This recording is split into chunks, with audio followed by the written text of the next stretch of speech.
گەورەترین نەخۆشخانەی هەولێر بۆ توۆژبوانی ڤایرۆسی کۆڕۆنا تەرخان کراوە. 480 قەرەوێلە لەم نەخۆشخانە شەژنەهۆمیە بۆ توۆژبوانی ڤایرۆسی کۆڕۆنا ئامادەکراون. لە ئێستادا 91 توۆژبوو لەم نەخۆشخانەیەدا هەن. تیمی دکتۆرانی نەخۆشخانەکەش بە چڕی چاودێری ڕەوشی تەندروستی نەخۆشەکان دەکەن.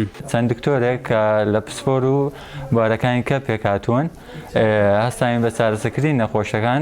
سوپاس بخوا کە حاڵی نەخۆشەکان باشە، باردۆخیان جێگیرە و دەتوانین ژمارە زیاتریش کە نەخۆش پێشوازی بکەین، بەس ئینشاڵڵا هیچ نەخۆشێکی تر لەو ماوەیەدا تۆمار ناکرێت. چوونە ژۆرەوە بۆ لای تۆژبوان بە هەموو شێوەیەک سنووردار کراوە تا تۆژبووی زیاتری لێ نەکەوێتەوە. بەشێکی زۆر لە تۆژبوانی ڤایرۆسەکە وەک دکتۆرەکان باسییان لێوە کرد چاک بوونەتەوە. ژمارەی نەخۆشەکان 91 نەخۆشە وەزیانە کە هاتن وەزیان باش نەبوو. ئێستا کە لەوەتی عیلاجی وەرەگەن بە ماندووبوونی کارمەند و دکتۆرەکان ئێستا وەزیان باشە و زۆریشان نەگەتیڤ دەرچوونە.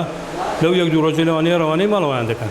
تیمی جۆرە و جۆر لە نەخۆشخانەکە ئامادەن وەک خۆیان دەڵێن بەردەوام کار لەسەرەوە دەکەن کە بە کەمترین زیان لەم ڤایرۆسە مەترسیدارە ڕزگاریان بێت. ئەمە لە خەستخانەی ڕزگاری فێرکاری ئەمە ئیشمە تاقیمە و تاقیمی فێرکەون پێدرێن هەر دکتۆرە هەر کارمەندە کە لەسەر ناو نەخۆشان کە دێتە خوارێ جوان جوان بەو تاقیمەکە نای ڤاکۆنا ئەمە تاقیمیان دەکەین و دانە خوارە دیسان دووبارە تاقیمیان دەکەینەوە.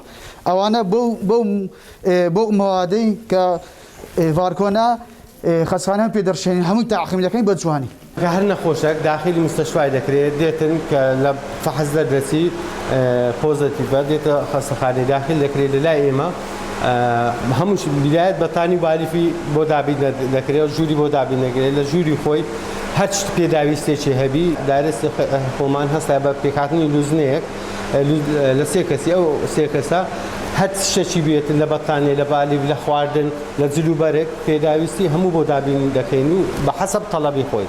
لە هەولێر 8 نەخۆشخانە ئامادەکراون بۆ تۆژبوانی ڤایرۆسی کۆڕۆنا. ژمارەی ئەو کەسانی لە هەرێمی کوردستانیشدا تووشی ڤایرۆسی کۆڕۆنا هاتوون گەیشتوتە 330 کەس. لە نێویدا 149 کەس چاک بوونەتەوە و 4 حاڵەتی مردنیش هەبووە.